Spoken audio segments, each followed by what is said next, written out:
Welcome to Out FM on WBAI.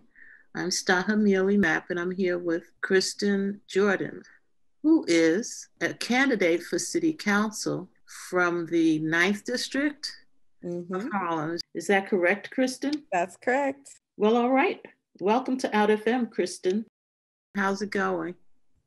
It's going pretty good, especially in the context of what's gone on. It's been a full day. It's been a very full day, but a meaningful day just because, people are reacting and people are processing what's gone on with the storming of Congress. So I am happy to be here. And I'm just going to put out there for anyone listening or watching that I often go by my full name. It's Kristin Richardson Jordan, or sometimes KRJ, or the slogan has been Kristin for Harlem.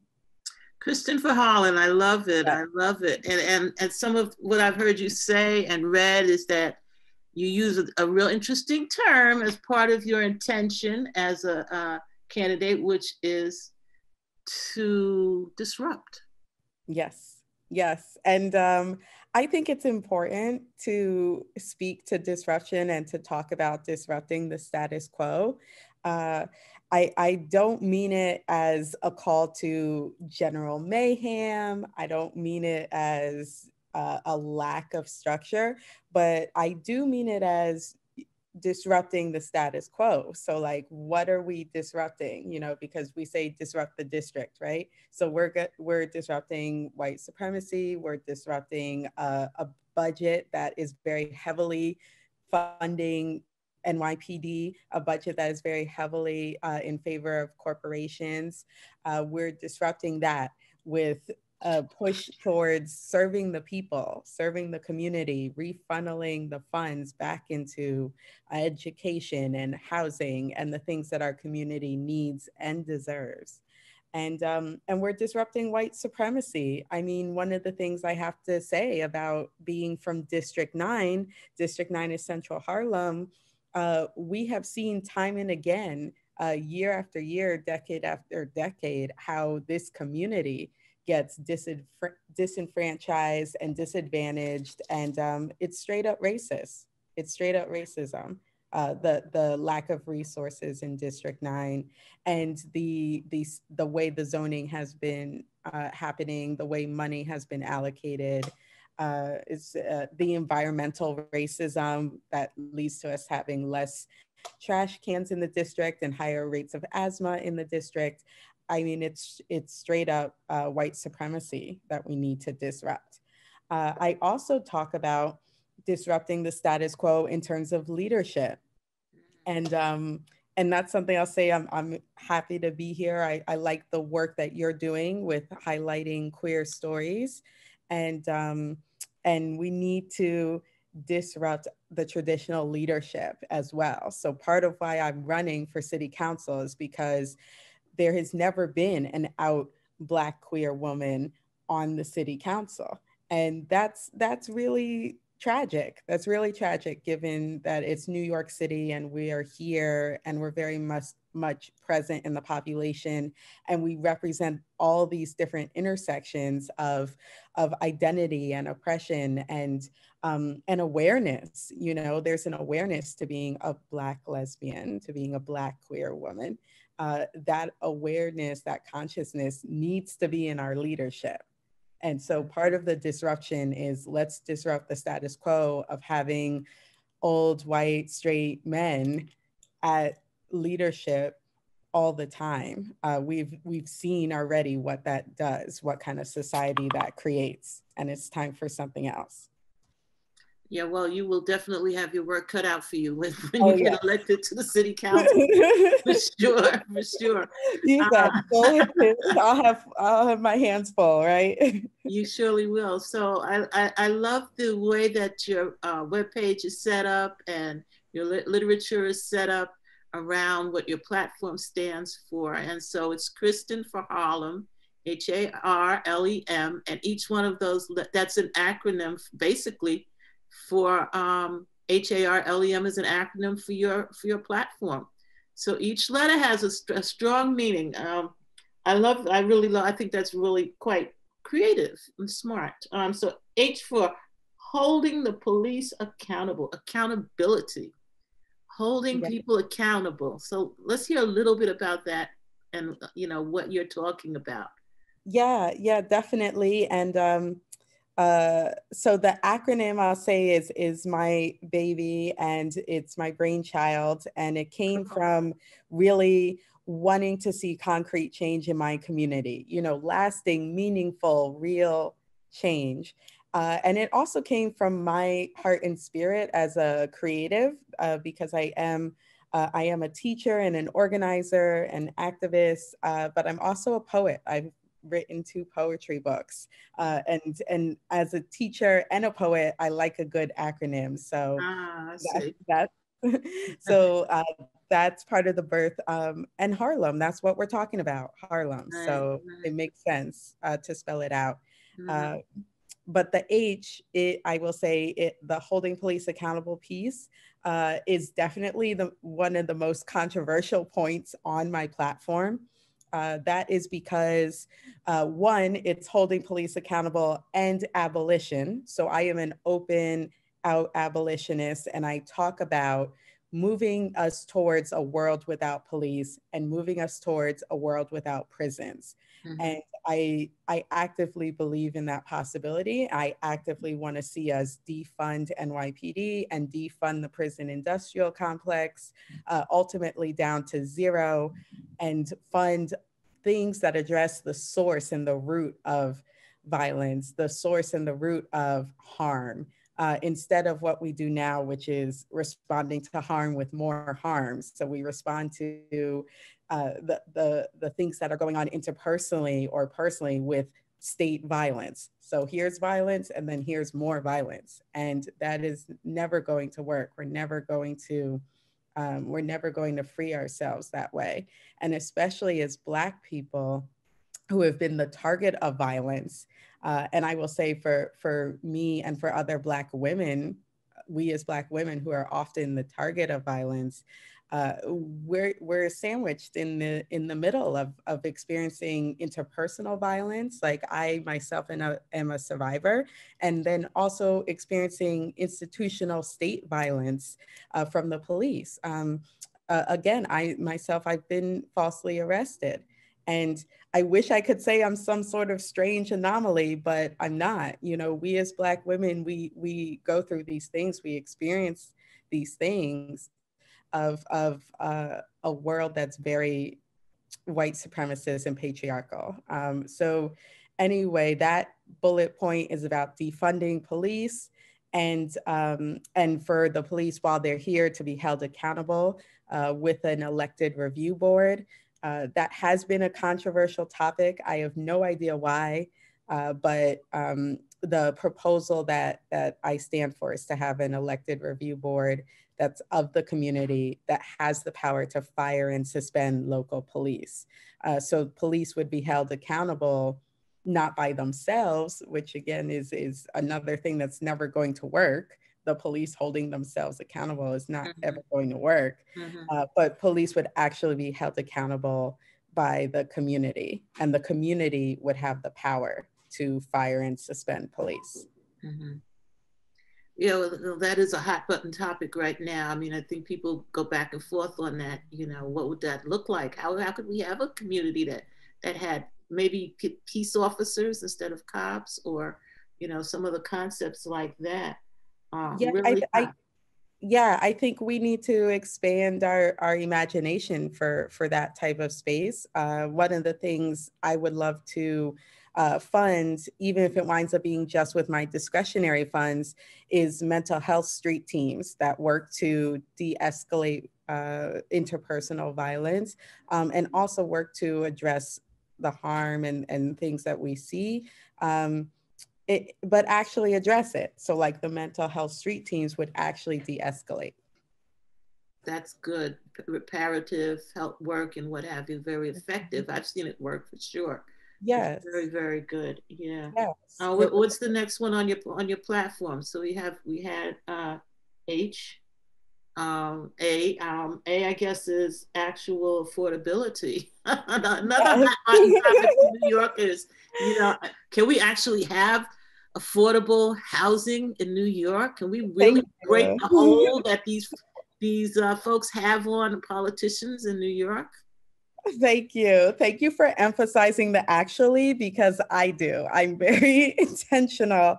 I'm very intentional about the actually affordable housing, because affordable housing has become such a catchphrase now that you have even moderate politicians, even politicians who are in the pockets of real estate, using the phrase quote unquote affordable housing and talking about things being quote unquote affordable, when frankly they're not, when they're still extremely unaffordable to most of us.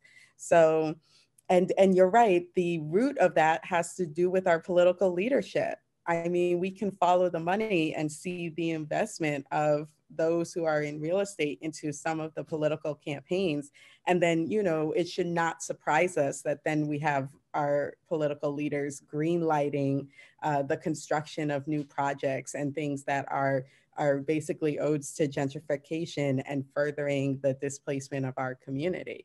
So, so we have real work to do on creating actually affordable housing in New York. I do think it's possible. I won't jump into all the details now because I know we don't have an extreme amount of time, but I believe in universal rent stabilization. I also have an 11-point plan to affordable housing in Harlem. And anyone who's interested, you could find that on my website or my Medium account. But it's 11 steps to how we move towards affordable housing. And it has a lot to do with putting funding into the affordable housing system, also legislating to have like the universal rent stabilization, and really like plugging holes that exist now. Also considering tax, like a land value tax on the vacancies that a lot of corporate entities or those who are wealthy are just sort of sitting on those spaces right now, and taxing those spaces so we have the revenue to really provide housing as a human right to people. That's interesting. That's an interesting concept. Taxing what's vacancies. That's interesting. I don't think the landlords would be very happy with that, though. Oh no. Oh well. Oh no, I was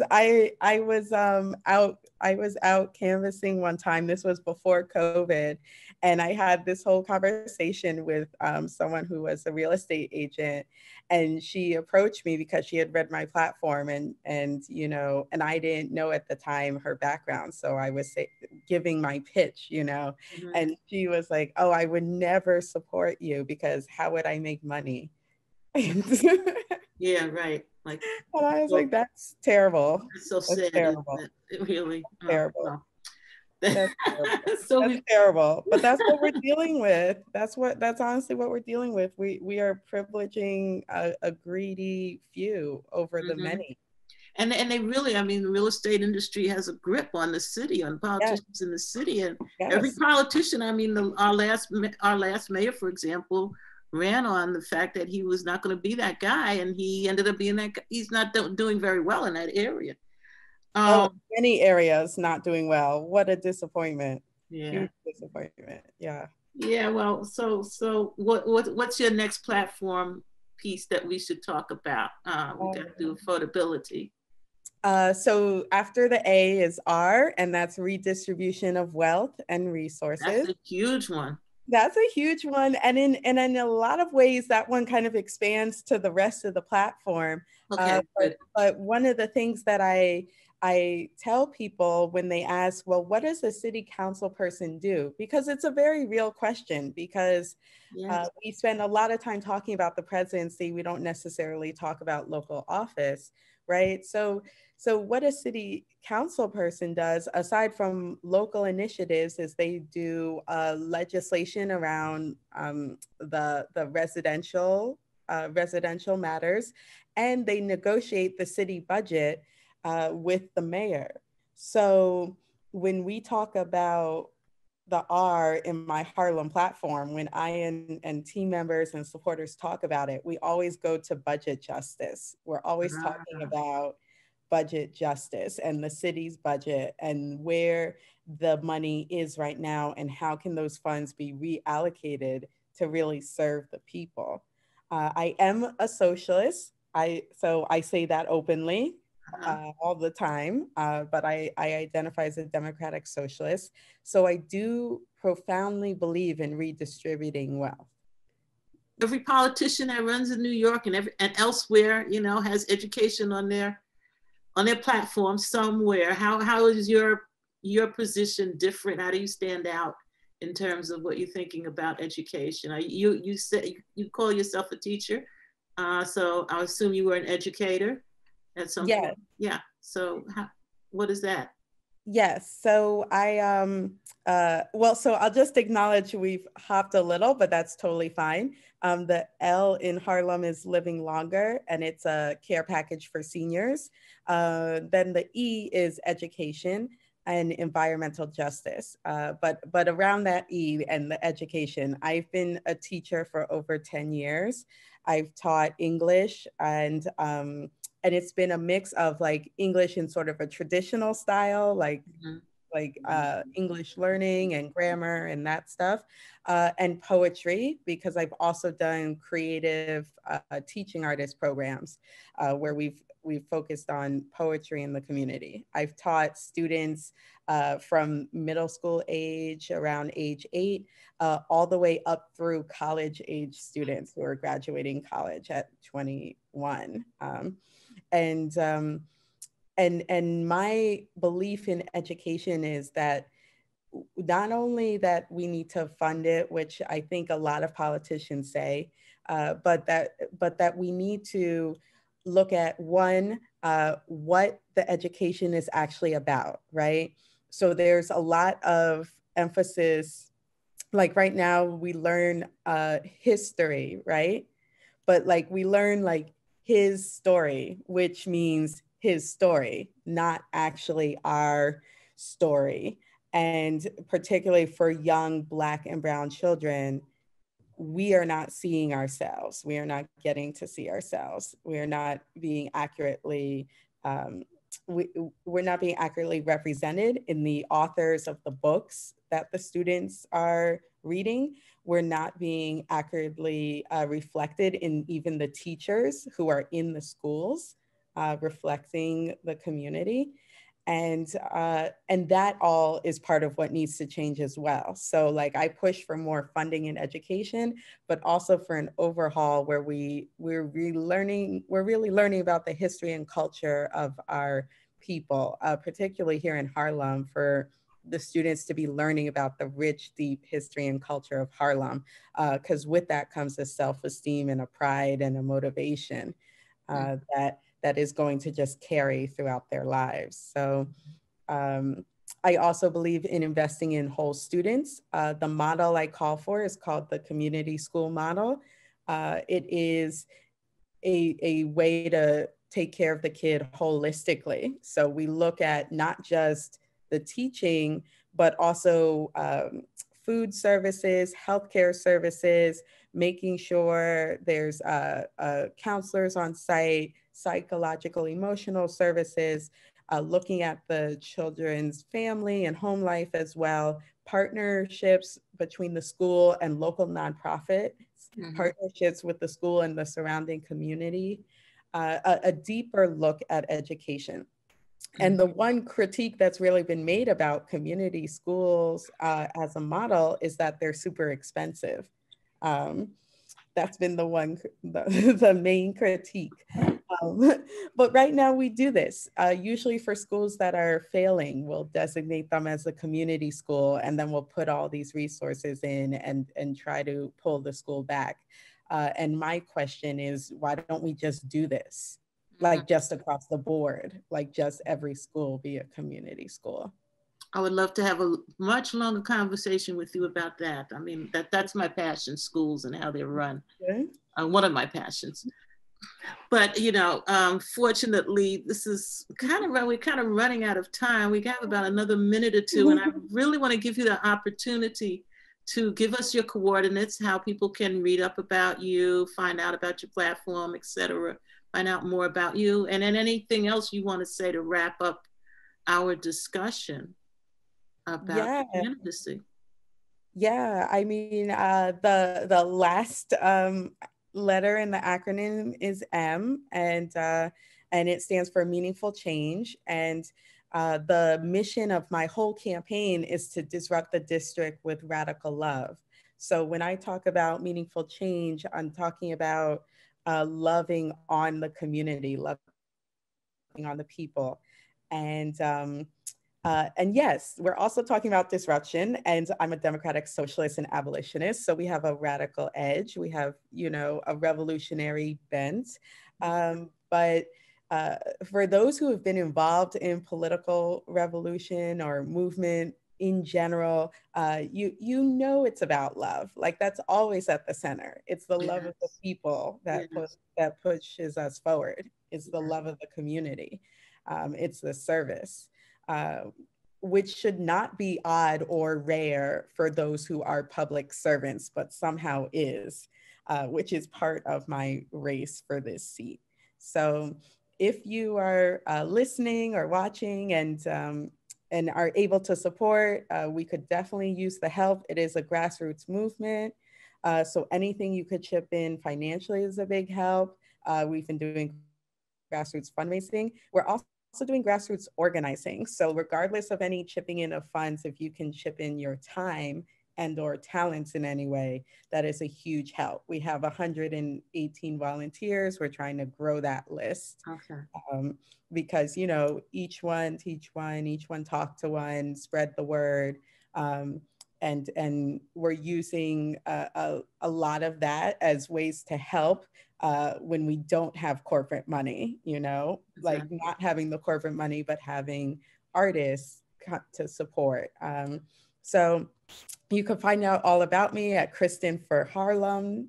That's KristinForHarlem.com, at Kristin for Harlem on all platforms. That's Kristin, Kristin for Harlem. The number 4 or the word 4? It is the number 4. Good, good. Okay. Number 4. Great, great. Well, Kristin, the time went quickly, and I think we have a lot more to talk about at some point late, hopefully in the future. We can come back to you and talk about this. When is the election? What date? June 22nd. Okay, so we have a little time, but folks have to get you on their radar, know who you are, be thinking about you, and be thinking about what you're standing for, which I think is important for us to see all of the variation, the variety that we have in our community, and the people that are trying to work for our benefit. So I appreciate you coming. Good luck for the future. Thank you.